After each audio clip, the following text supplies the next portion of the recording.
Dans la continuité et dans la foulée de la précédente vidéo, je voulais aussi partager avec vous, c'est un jeune qui vit en France, spécialisé dans les hadiths. Écoutons ce que lui aussi. Astaghfir al-Awza'i d'après Yahya ibn Abi Kathir d'après Abi Salama ibn Abd al-Rahman d'après Abi Hurayra, le hadith qui est dans l'authentique de Bukhari, قال كان اليهود يقرؤون الكتاب بالعبرانية ويترجمونه للمسلمين بالعربية. Les Juifs lisaient en hébreu leurs livres et les traduisaient pour les musulmans en arabe. Dans le Bukhari.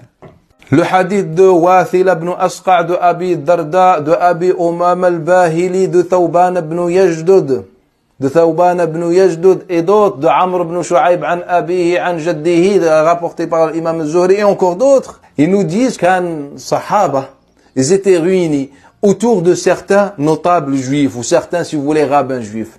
فَكَانْ يُحَدِّثُونَهُمْ. Et ces juifs, c'est eux qui prenaient la parole et prêchaient aux musulmans. Ils étaient musulmans, il y avait des compagnons. يُحَدِّثُونَهُمْ.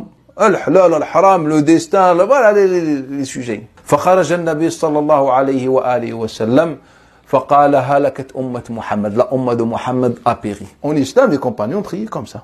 Vos parents, ils priaient comment? Comme ça ou comme ça? Ils priaient comme ça, vos parents. Vos parents ne prétendent même pas avoir la connaissance. En fait, vos parents, ils suivent une sunna qui dure depuis des siècles et des siècles. Alors que le prophète priait comme ça, et ça, en fait, ça vient de chez les juifs. Le tout premier qui a prié comme ça, en fait, c'était Ka'b al-Ahbar.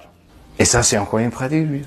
Si une mouche tombe, ou un moustique tombe dans l'eau, dans un verre, vous connaissez ce hadith-là? Hadith connu d'Abi Hurayra. Qu'est-ce qu'on fait? On le trempe, donc on le tue déjà le pauvre. Il était juste blessé, maintenant on le tue. Pourquoi? Car dans une aile, il y a le poison, la maladie, et l'autre, il y a le remède. Qatada, d'après Anas, il disait non, en fait, on a pris de Ka'b al-Ahbar, c'est lui qui nous l'a dit. Et apparemment, selon lui, il se trouve dans la Torah. Le prophète aurait dit, Sinfani min ummati lam arahuma. J'ai pas vu deux groupes de ma communauté, ou deux catégories de gens de ma communauté. Une femme et les femmes qui font ça. Vous connaissez ce hadith-là? Et d'autres qui portent des fouets et frappent avec les gens. C'est un hadith qui est dans l'authentique de Muslim. Mais lorsqu'on a demandé à tout le monde sur ce hadith-là, ils nous ont tous dit, en fait, c'est Ka'b al-Ahbar qui l'a dit. Et nous, maintenant, on intervient même sur la coupe des cheveux de nos femmes. Le jeûne samedi, c'est possible en islam ou pas? Est-ce qu'on peut jeûner samedi? Non, ils ont tous dit haram. Il y a le hadith.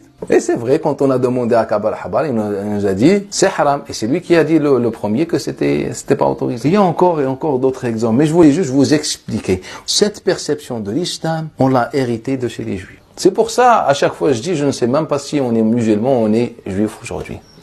Car nos pratiques nous disent, vous êtes juif. Nos langues et nos bouches nous disent, vous êtes musulmans croyants.